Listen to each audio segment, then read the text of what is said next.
Oh, oh.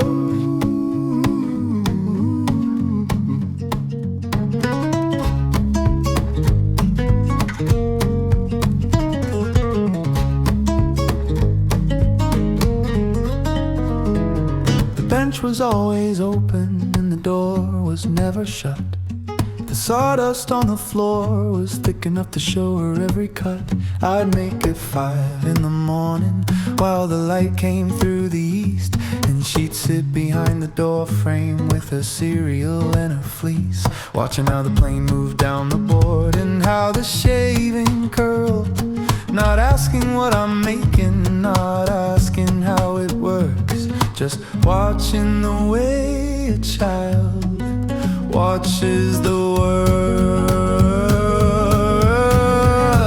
I never said come in, I never said stay out, I never built a lesson plan or drew a diagram about the grain and where it runs and how the edge respects the line. The door was open and the bench was there and the rest was only time. Oh, amenable and willing, not pushed and not denied. The door was always open and the choice was always wide. She picked the plane up on a Tuesday when the board was on the bench, and the angle of the first pass made me hold my breath. A wrench couldn't turn that tight, a level couldn't sit that true.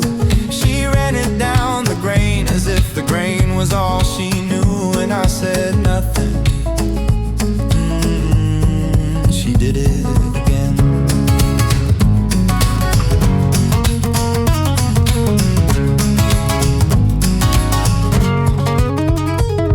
Her hands are smaller than the handle and her reach falls short of mine, but the shaving that came off the board was thinner than a line. I've drawn in 20 years of working at that bench in morning light. She held it up against the window and the light came clean and bright. Through the curl, through the wood, through the translucent edge, and she smiled like she'd found something underneath the hedge that she'd always known was there but hadn't picked up yet. The path before you've taken the first step.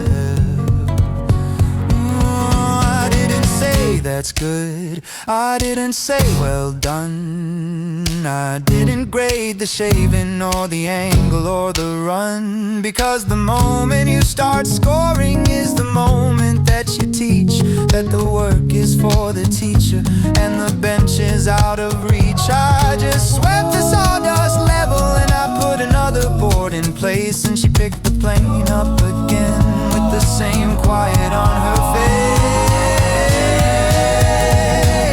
Amenable and willing, not pushed and not denied. The door was always open and the choice was always wide. She came back every morning and the shavings got more true, and the boards got smoother and the edge got keen, and the only thing that grew was the silence in the workshop where the lesson has no voice, just the bench, the blade, the grain, and her choice, always her choice.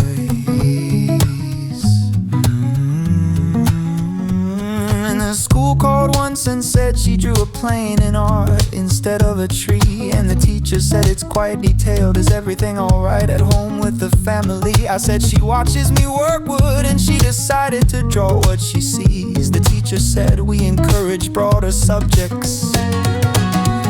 I said she's 7 and she's drawing to the grain with the accuracy of degrees. You don't have a box for that, I understand, but the door at home stays open and the plane stays in her hand until she puts it down herself on her own morning in her own time. And if she never picks it up again, that's fine.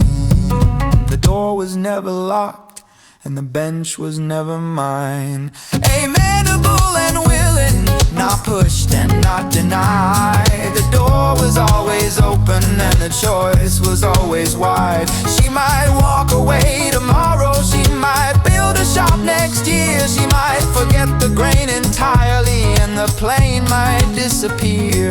But the morning that she picked it up and the shaving curl just right, nobody told her how and nobody held the light she found.